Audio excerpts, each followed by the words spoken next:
Kung pipirma ka bilang co-maker, handa ka ba magbayad sa utang ng iba? Noong 1990, umutang ang mag-asawang Azaraga ng 30,000 pesos sa MB Lending. Kasama nilang pumirma noong araw na yon bilang co-maker si Estrella Palmares. Nakalagay pa sa promissory note na pinirmahan ni Palmares that she is jointly and severally or solidarily liable with the principal o yung mag-asawang Azaraga.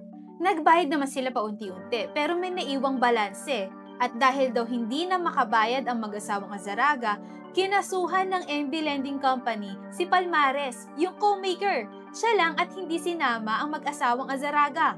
Sagot ni Palmares, hindi naman daw siya yung umutang, co-maker lang siya, kaya ang dapat kasuhan yung mag-asawang Azaraga. Giit pa niya, sa promissory note, nakalagay na magbabayad lang siya kapag in default na yung mag-asawa. Sinabi pa niya na hindi naman talaga niya naintindihan ang mga salitang jointly and severally or solidarily liable. Basta pumirma na lang daw siya sa kontratang nakaprepare na. Ang sabi ng Supreme Court, si Palmares ay surety. Bakit? Dahil pinirmahan niya ang promissory note kung saan nakalagay na siya ay jointly and severally or solidarily liable with the principal. Ibig sabihin, ang utang ng principal o ng mag-asawang Azaraga ay utang niya rin at pwedeng singilin ang kahit sino sa kanila. Paano naman yung sinasabi niya na hindi niya doon naintindihan yung mga salitang jointly and severally liable?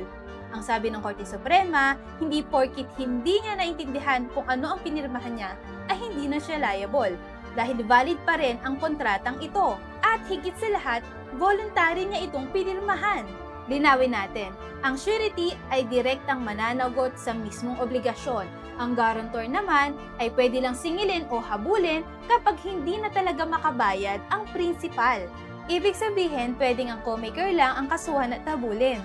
Kaya wag lang po tayong pirma ng pirma. Siguraduhin na naiintindihan po natin ang kontratang ating pinipirmahan. I am Attorney Carla Micalitis and this is The Legal Lens.